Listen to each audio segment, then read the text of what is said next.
Okay, I'm going to do another, this one's not going to be as long, a little car video, driver education,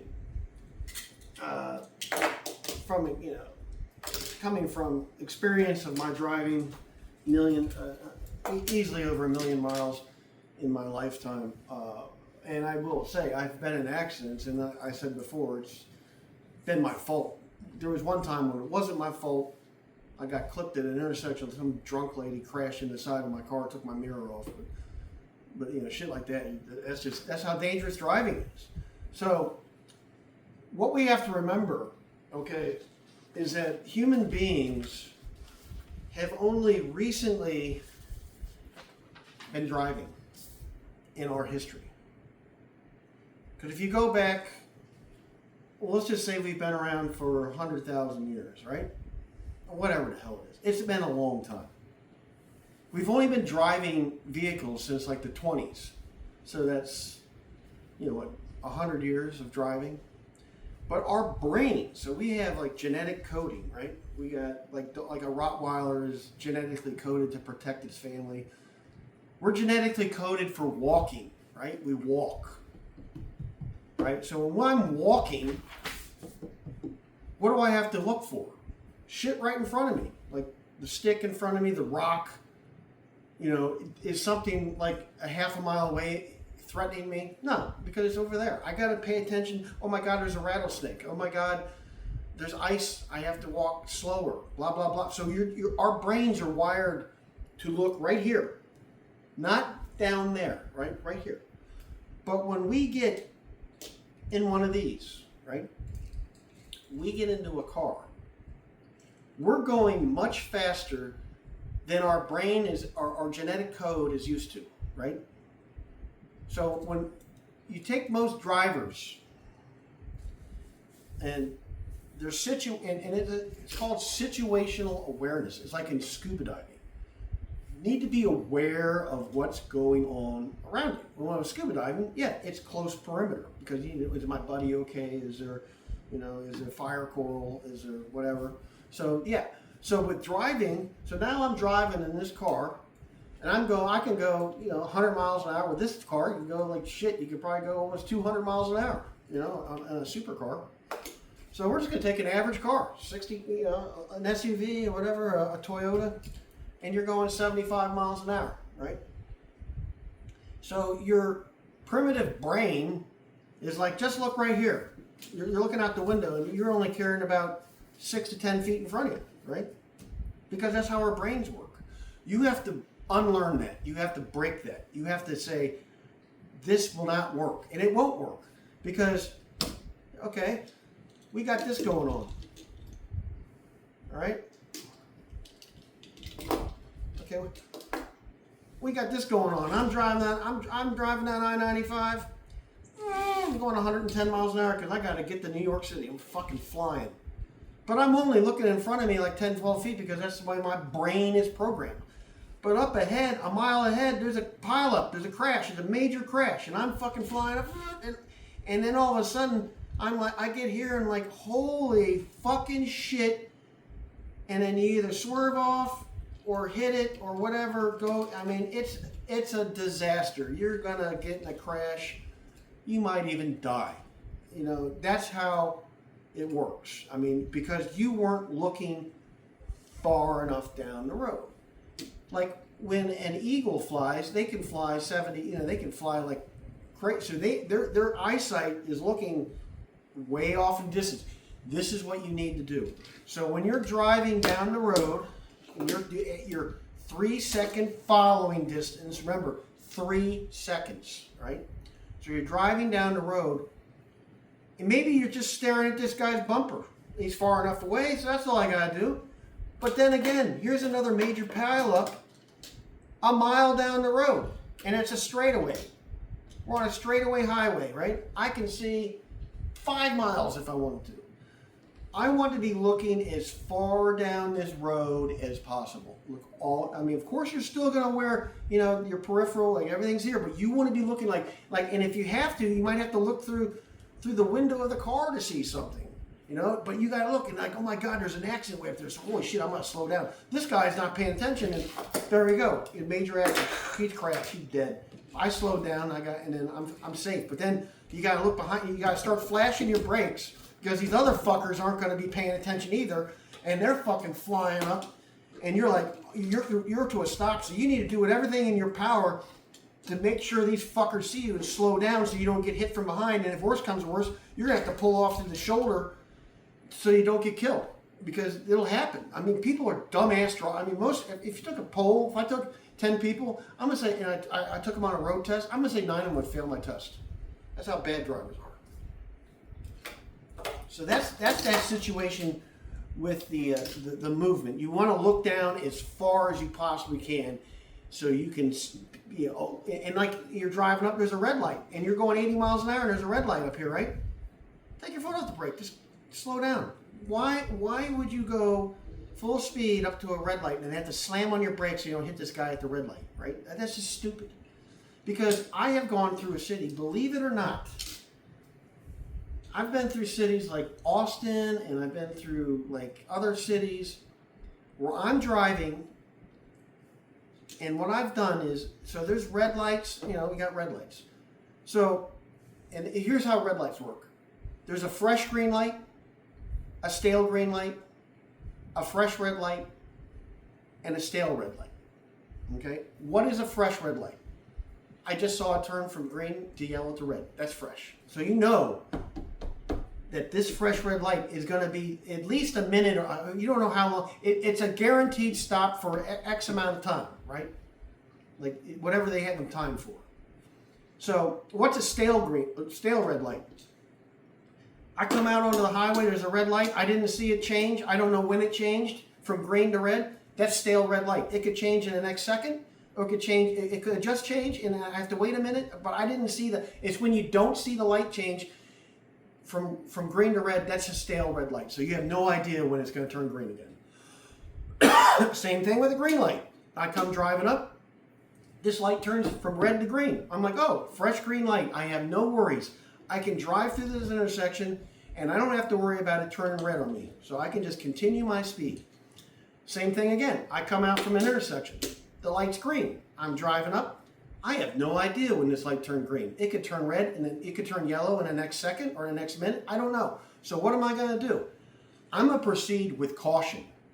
I'll be going the speed limit. All right? And then I'll be going the speed limit up to the traffic light.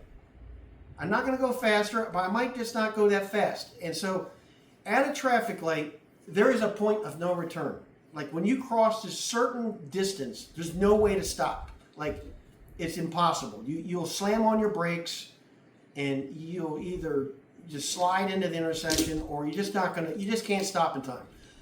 And it just depends on how fast the street is that you're on. Like if you're on a street that has 50 miles an hour in this traffic light, so your point of no return is going to be different than a 35 mile. It's kind of like you got to play around with it. I can't tell you the exact distance because I don't know. And see, I'm telling you, I don't know. You got to move, buddy. You're in front of my you're getting in the way of my discussion here. Okay. So, if you drive your car I've driven on a road that had traffic lights in Austin, and I drove at a rate where I was going just the right speed that when the red light was shown, I would come up to the intersection and the light would turn green. I never stopped. I just kept driving, right? But what do I see 99.9% of the time? We got a red light, and you might even have cars sit at the red light. Dude, you got it. No, you did, goof. Cats. Anyway, so here you are. Here's these guys coming up, and it's a red light. Everybody stop. And this guy's like driving up, and he's going like this. He's like flying up here, and he's not slowing down. He's not slowing down. He's like red light, and slows, and then comes to a screeching stop. stresses his brakes, stresses the transmission, all for no reason. Why did you come flying up to a red light? You've got to stop. There's no way around it. You got to stop. So just take your foot off the gas when you see the red light, and then slowly come to a stop. And then you come to a very gentle stop. And maybe you're lucky. As you're slowing down, the light turns green, and they move, and guess what? You just keep on going. You didn't even have to come to a stop. See how that works? And it does work. I've done it. It doesn't always work, but it can work. I mean, it really can. There's no reason to keep flying up to a red light. Makes no sense. And the other thing that doesn't make any sense is when you're driving in heavy traffic, and I'm talking heavy traffic. I'm talking like rush hour traffic, right? We're talking like shit ton of cars. I think that's all I have out here. You're talking a shit ton of cars here, right? I mean, you're talking like, it's as far as you can see down the road. It's just rush hour. There's no open there's no open road. There's no nothing. Then we got Johnny Jackoff here in his souped up Toyota, whatever the fuck it is. He comes flying up and he's like this. He flings over, comes through, cuts through, jerks around, comes around, and here I'm driving, right? And he blew by me, right? And then we come driving up, and I don't see him anymore. I'm like, oh, he's gone. He beat me. All right? So he's been driving, and then the kind of road cleared out a little bit. Maybe I passed him, and then the next thing you know, there's a red light. And I come driving up now, and he passed me 3 minutes ago, and I'm just driving the speed limit like a normal person, like a sane person. And there's a traffic light, and I come up, and guess what? There he is. I can tell you for a fact, I've had this happen when I worked for ADT hundreds of times. People just blowing by me, and I'm like, I don't know where the fuck you think you're going. You're not going anywhere. All you're doing is you could get in a ticket. You could get in an accident. You could cause an accident. You could run somebody over. All types of shit. This crazy ass driving like you're in a race. You're not going to get there because the traffic lights are going to equalize the traffic. It's going to stop you from you think you're going to get there faster. And this guy just committed like 15 traffic violations to get to the same traffic light that I got to with no traffic violations. He didn't get caught, so he gets away with it. And then he thinks he's a better driver than me. But he's not. He didn't get anywhere faster than me at all. Nowhere. The only time that actually works is when you're on an interstate highway and there's no rush hour traffic, and I'm going 55 and he blows by me going 110 and just takes off and see you later, and I do not catch, and I will 9 times out of 10 not catch up to that guy because he's just gone, unless he gets in an accident, of course. But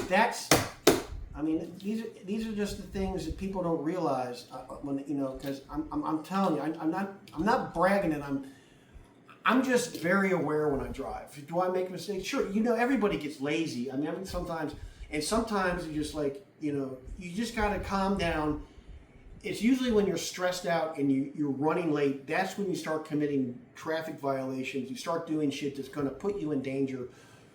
And especially in a city, urban environment, you're not going to get there any faster than maybe 30 seconds, maybe a minute. Is that really? And if you're 15 minutes late to your job, what's another minute at that point? You're already late. Fucking just calm down. Get there when you get there.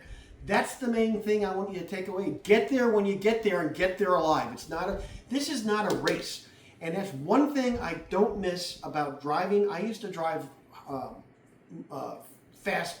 I had a Firebird, I had a Mustang, and every time I'd be driving my Mustang, I'd be going home on a 2-lane road, and somebody's going 45 miles an hour in their car, and the speed limit's 55, and it's I'm talking 2 lanes, so there's a shoulder 2-lane road, and other cars are coming this way, right?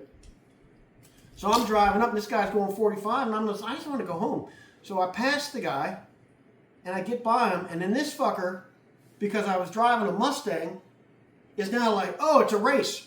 So he comes flying up behind me and trying to fucking draft me and fucking trying to beat me. And I'm just like, Jesus fucking Christ, I just want to go home. I'm not racing you. So then what would I do? and this guy's like in a Toyota or some Civic or something like that, and I'm in my 5-liter Mustang or whatever the hell it was. I was like, fuck it. I put it in third gear and boom, and just go. You know, I could have got a ticket, but you know, I'm like, I wasn't purposely trying to race this guy, and that's why I don't miss about driving the sports cars. You know, and the other thing about driving like a Mustang is you got the cop sitting on the side of the road here. He's gonna be looking at me.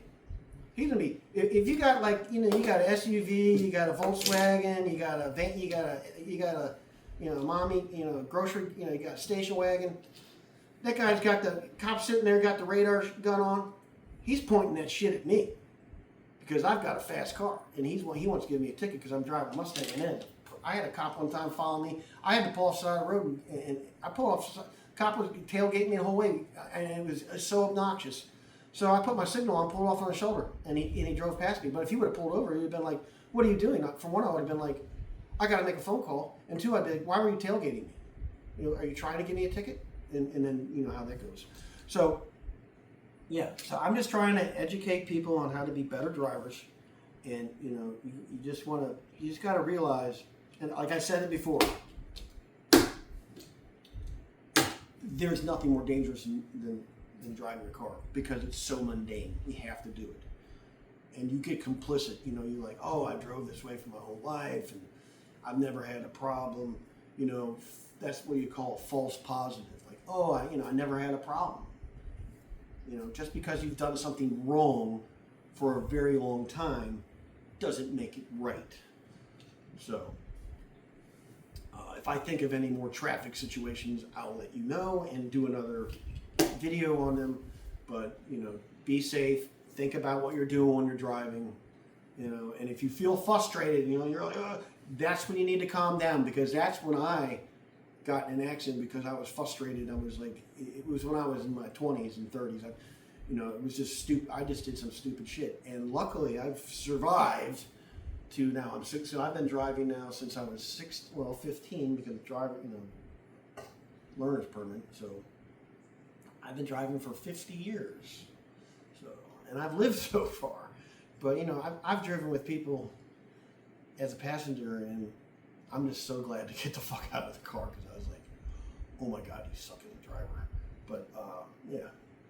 So that's what you got to keep in mind, and you all have a good day. Hope you enjoyed my little education here, so my little classroom. Yeah, have a good day now, and I will talk to you later.